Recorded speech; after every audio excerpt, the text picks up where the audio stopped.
Bem-vindos à quarta temporada do Mutantes, o podcast da Unipaz São Paulo, Universidade Internacional da Paz.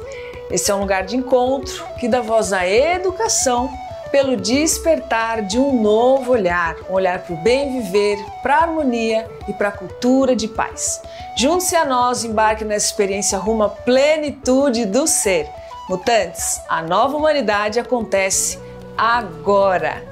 Eu sou Vivian Amarante, cantora, compositora, educadora e aprendiz e sou parte do Conselho Gestor da Unipaz São Paulo.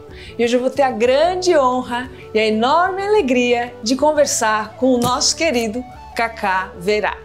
Para quem não conhece ainda, o Cacá Verá é escritor, educador, terapeuta e conferencista de origem tapuia. Atua na área da antropologia cultural, especialista na cosmovisão tupi. Autor de 11 livros, dos quais 3 traduzidos para o inglês, alemão e francês. Fundador do Instituto Arapoti, organização com 25 anos de atuação no Brasil e na França, com o objetivo de promover seminários e formações com foco no desenvolvimento de uma ecologia do ser, individual, social e ambiental. Professor na Unipaz há mais de 25 anos, com seminários voltados para o desenvolvimento pessoal a partir dos saberes milenares dos povos originários.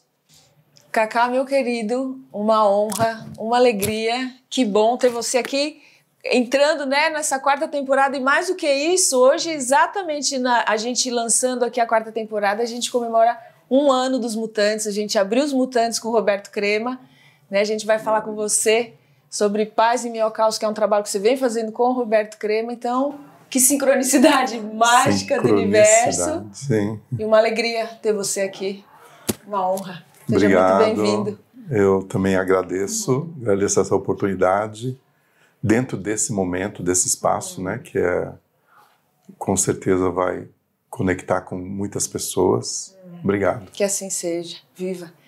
E a gente vai falar então aqui hoje, Cacá, um pouquinho sobre esse tema, nossa, que eu acho que pode ser realmente uma inspiração para muita gente, que ele chegue a muitos corações, sobre a paz em meio ao caos, Como é possível viver em paz em meio ao caos. Em meio ao caos.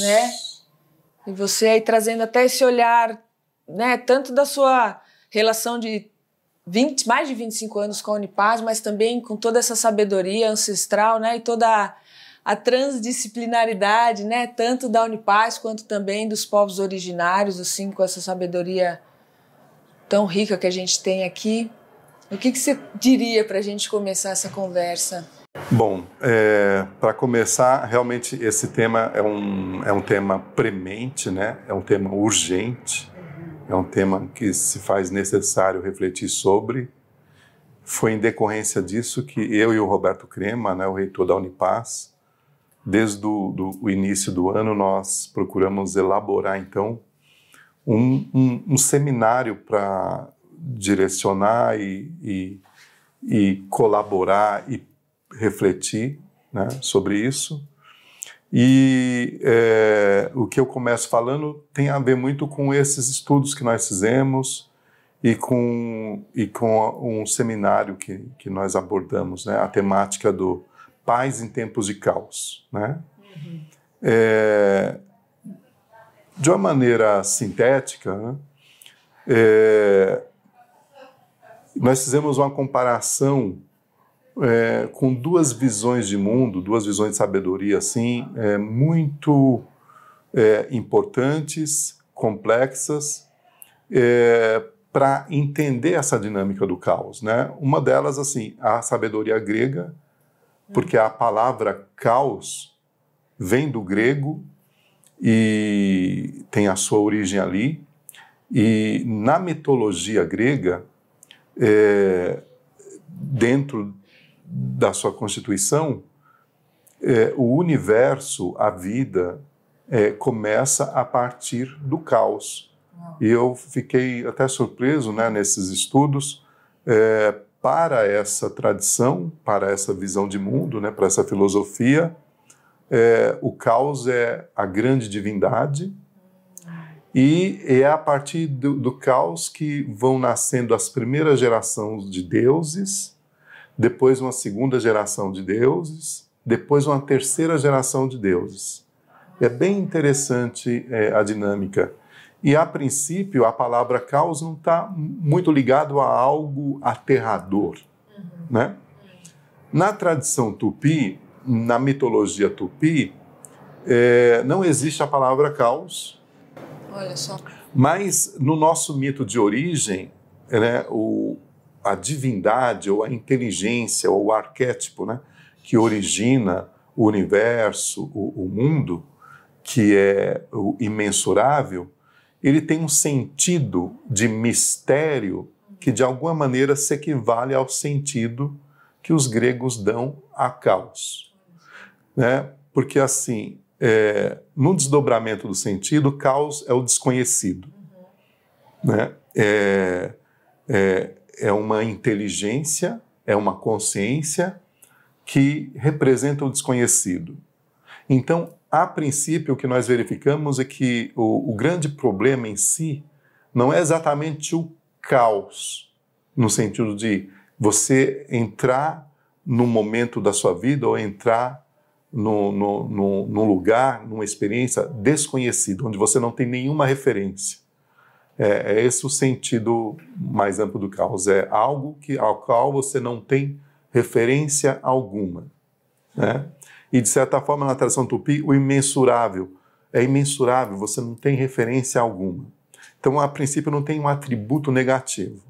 Mas o que acontece que é interessante em relação a esses pensamentos, essa filosofia, é que o caos, ele gera uma primeira divindade, que é a noite, ou seja, a noite para os gregos e para a tradição tupi também são inteligências, elas não são fenômenos, são inteligências, e a noite é uma extensão de um sentido arquetípico do caos, né?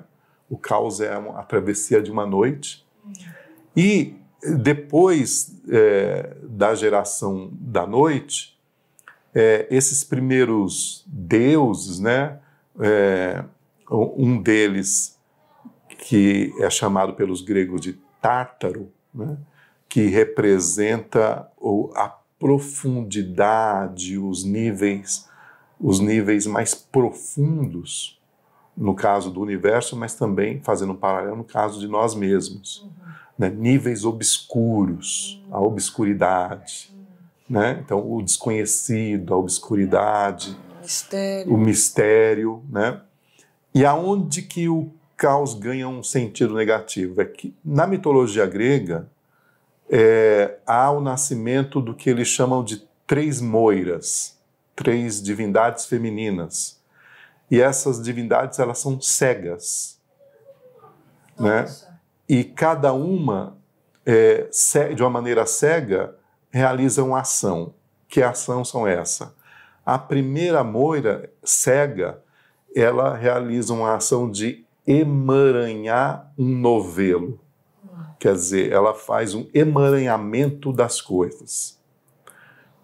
A segunda moira faz uma ação de, ao ver o novelo emaranhado, ela busca a ponta, ela busca o ponto desse emaranhamento e, com isso, ela desestrutura cada vez mais o novelo.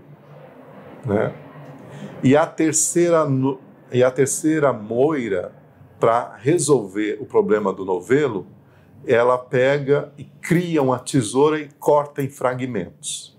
Isso tem um sentido simbólico interessante em relação ao caos. O novelo representa o fio do destino. Que bonito. Né?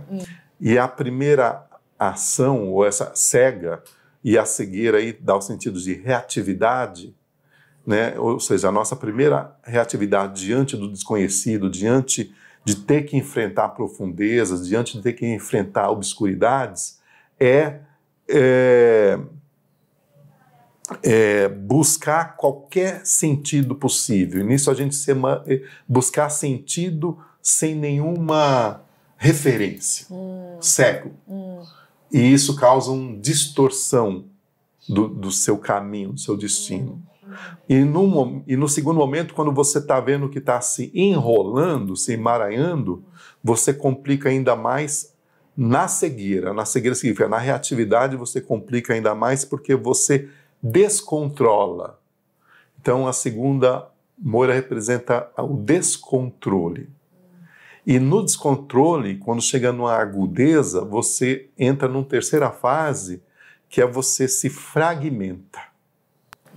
Então isso diz muita coisa. Fala, né? Já bastante. Né? Então você entra no processo de fragmentação, de descontrole, porque você foi de uma maneira cega, ou seja, de uma maneira reativa,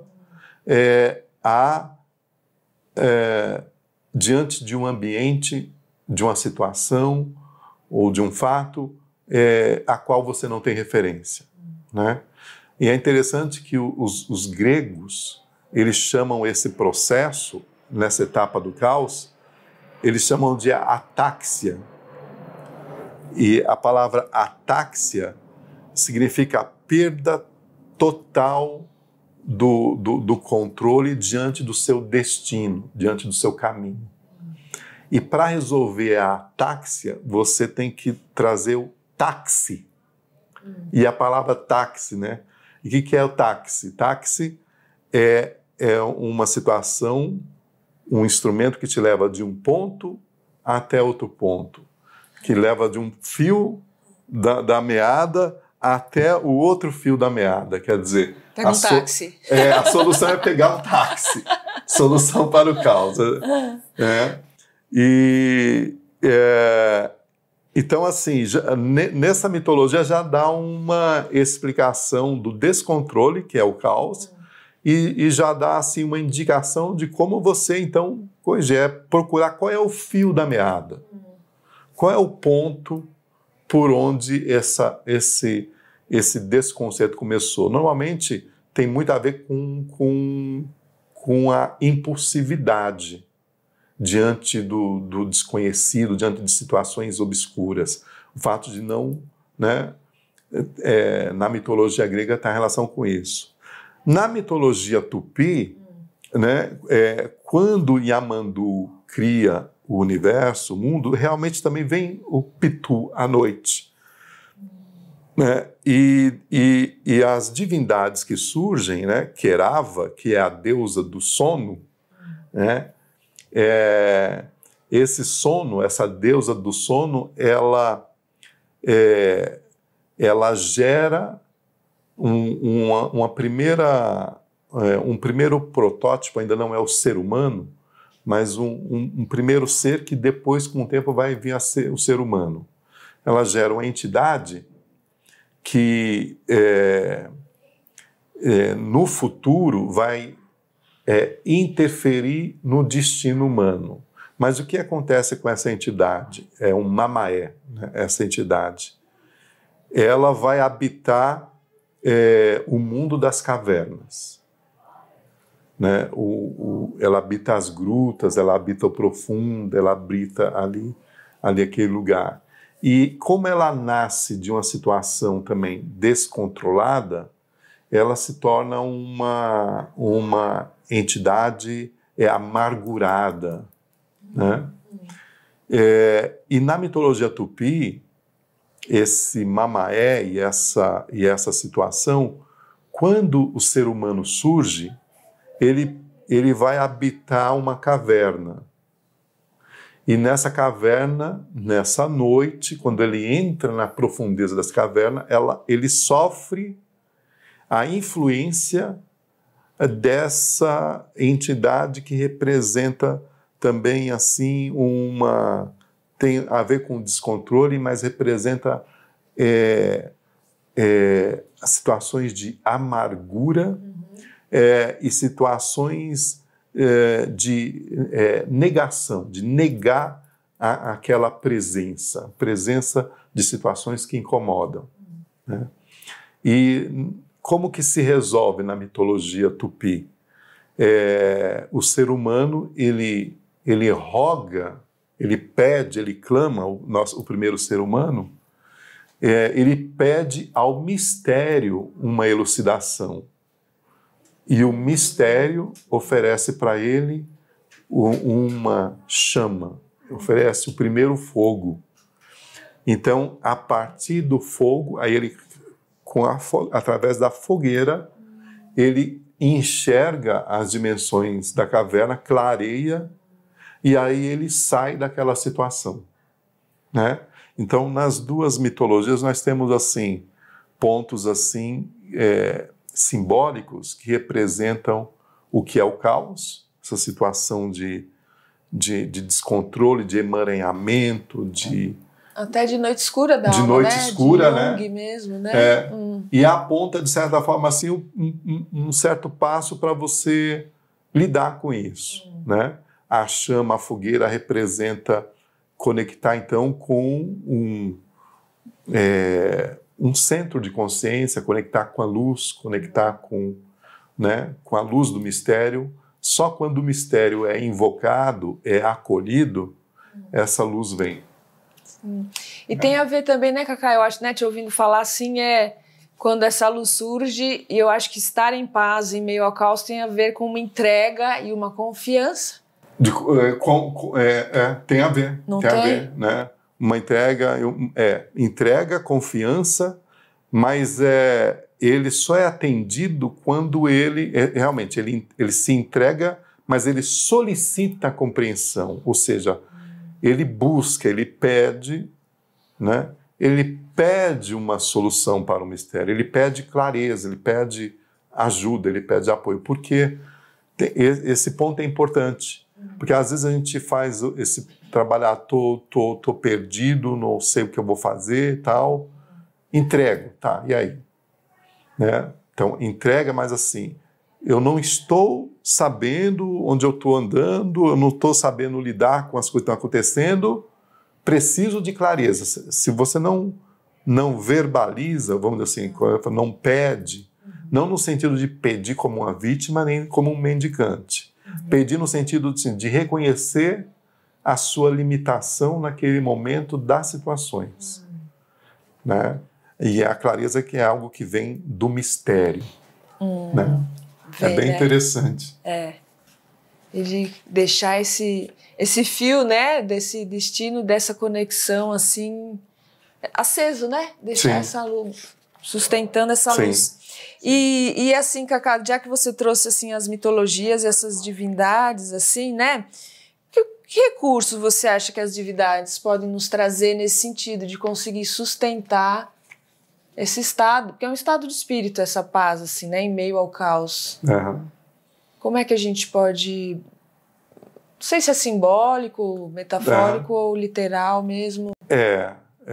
Eu gosto muito de trazer o simbólico, que ele ajuda a nos entender um pouco assim como que a gente pode trabalhar literalmente. Por exemplo,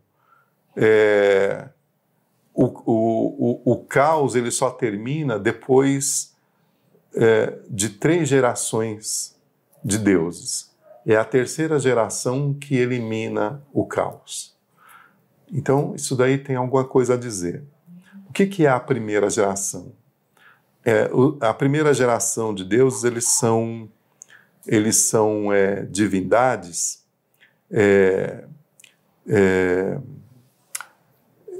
como é que eu posso dizer? São ignorantes, elas são reativas, elas são animalescas. Reptilianas, entendeu? Então, é um símbolo isso. Quer dizer, na primeira geração de deuses, representa essa dimensão do animal, né?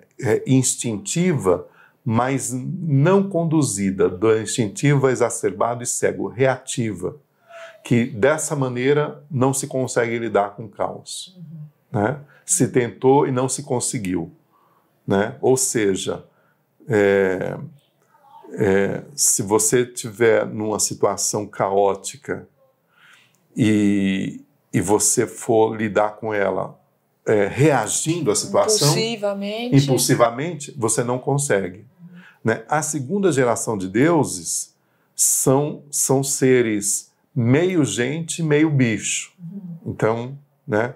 E a segunda geração de Deus, ela, de certa forma, em alguns momentos consegue lidar. Porque esse aspecto humano que produz uma reflexão, porque na segunda geração existem 3 que fazem uma anamnese, fazem uma reflexão, que procuram olhar de uma maneira, primeiro, integrando esses aspectos do desconhecido, do mistério, aceitando o mistério, reconhecendo a obscuridade, tá bom, tá? Isso daí também faz parte de mim, tá? Mas eu quero uma elucidação, que é quando o primeiro ancestral fala, eu preciso de luz, aí vem o fogo, né?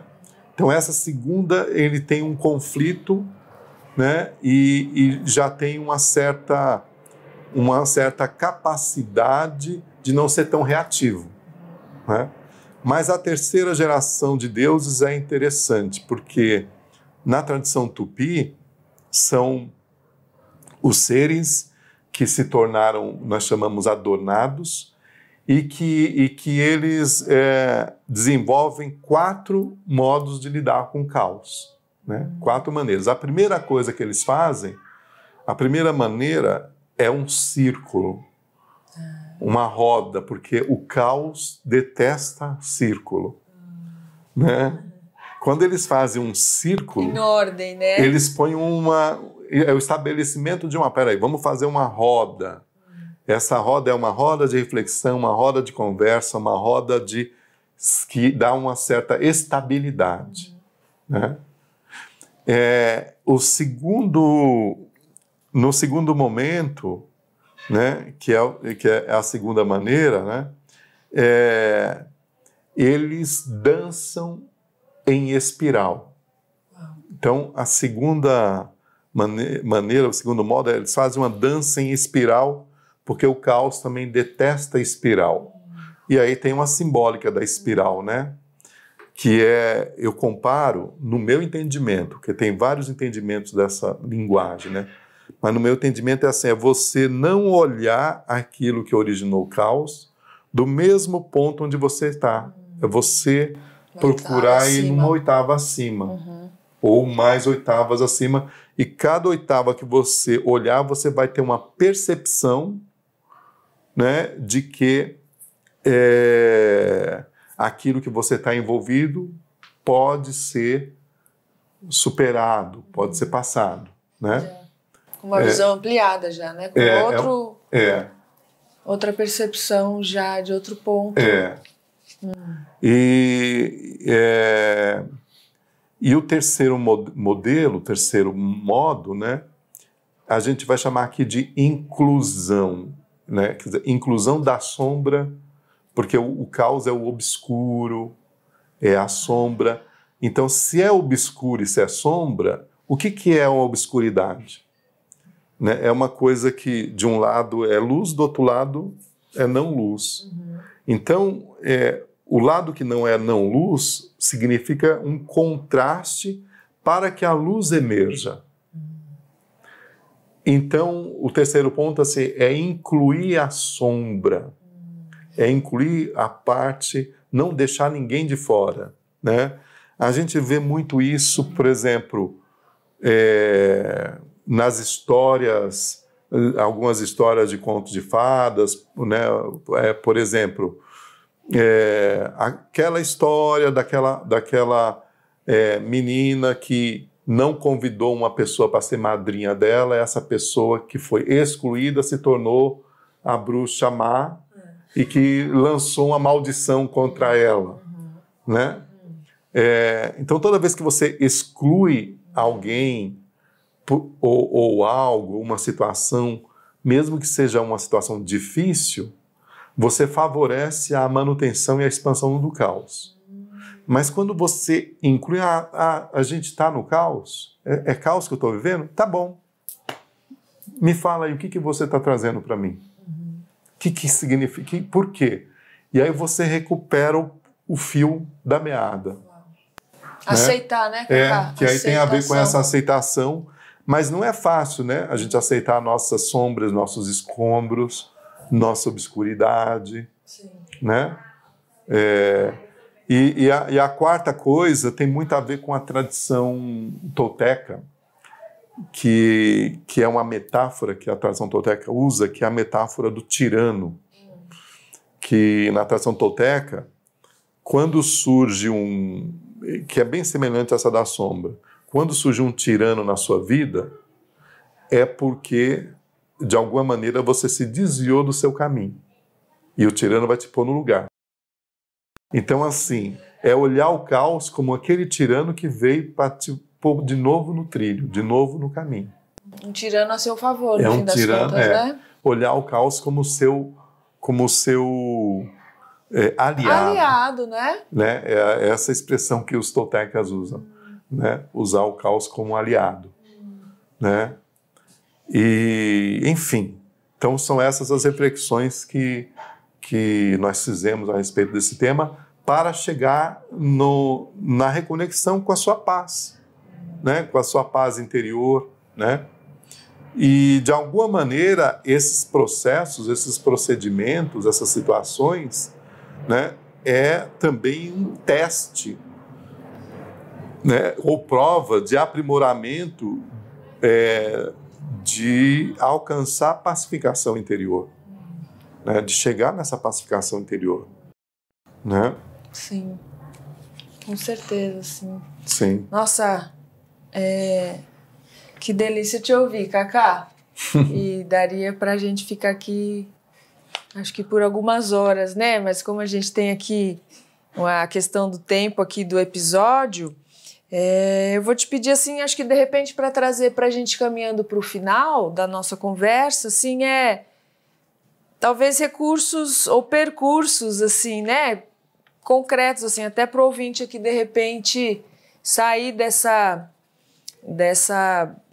audição, né, com alguma coisa assim, não vou dizer talvez plausível ou talvez palpável, vai, assim, o que você diria, assim, para trazer, você trouxe esse olhar simbólico e todo assim, mas se você tivesse que dizer algo assim, de recurso, de percurso mesmo, de ferramenta, de instrumento para quem está nos ouvindo aqui, para realmente conseguir encontrar essa paz dentro dos desafios, né, que a gente está atravessando aí, como transição, né, como micro e macro, cada um com seus próprios desafios e os desafios da transição da humanidade e tudo que a gente já sabe aí. O que você deixaria de forma...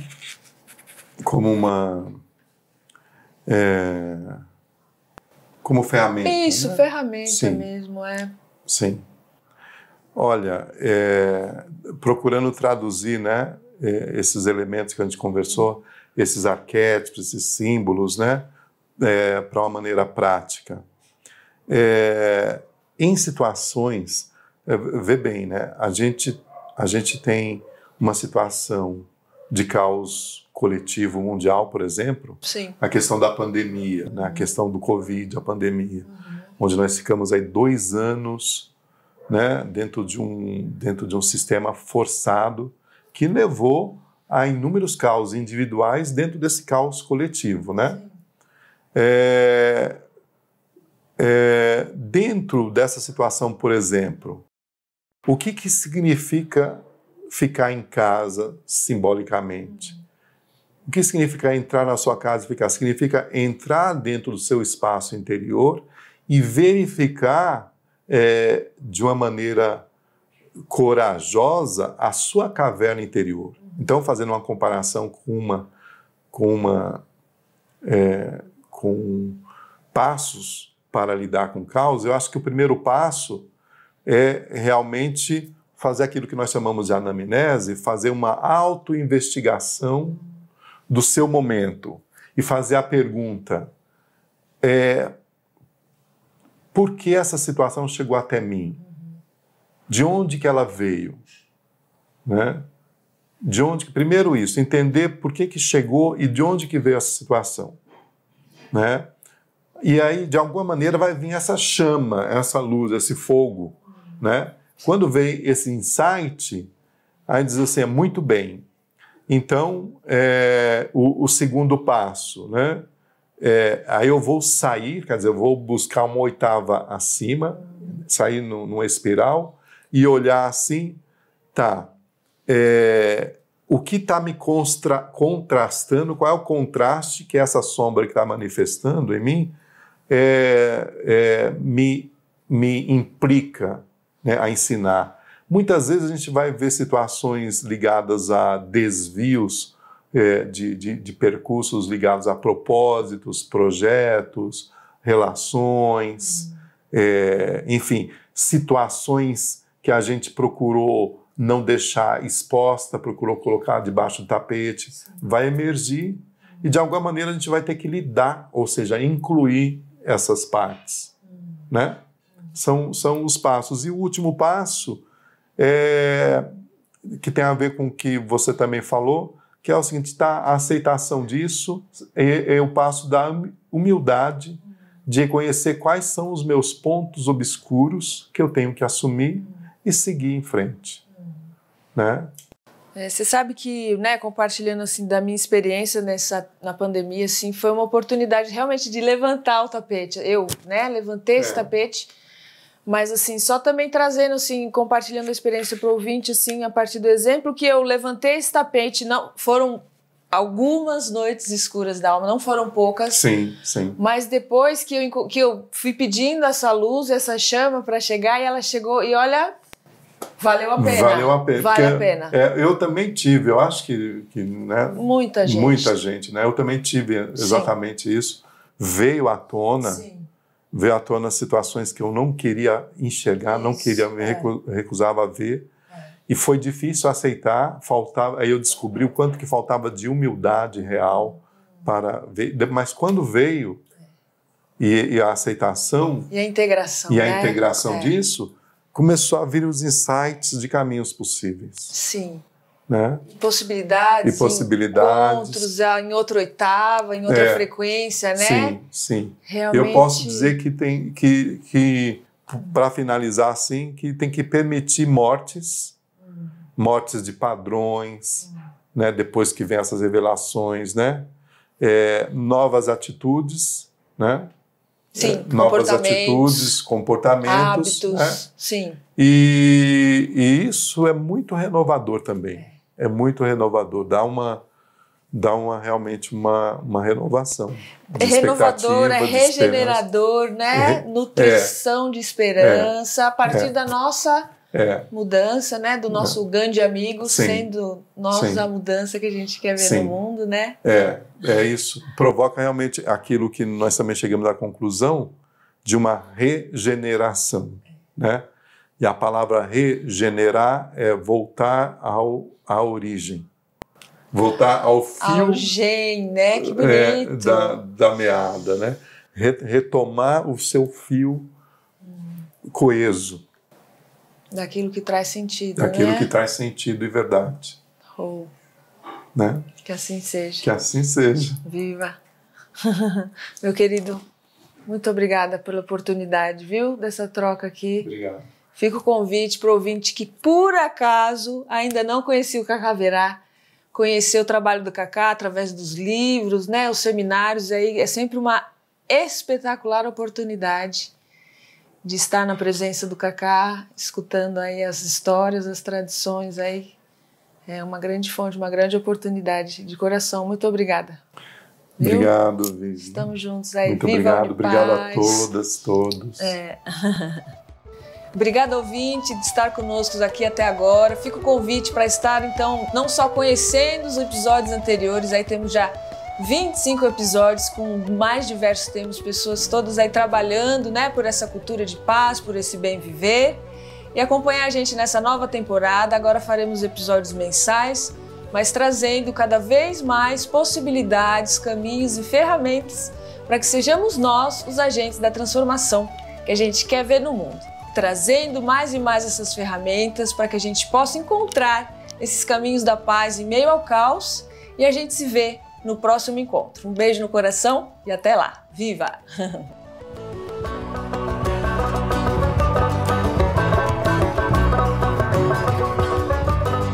podcast Mutantes é uma realização Unipaz São Paulo. Produção Dharma Rocks e Vivian Amarante. Apresentação e roteiro Vivian Amarante. Edição Rogério Diniz. Trilha sonora Bruno Maia.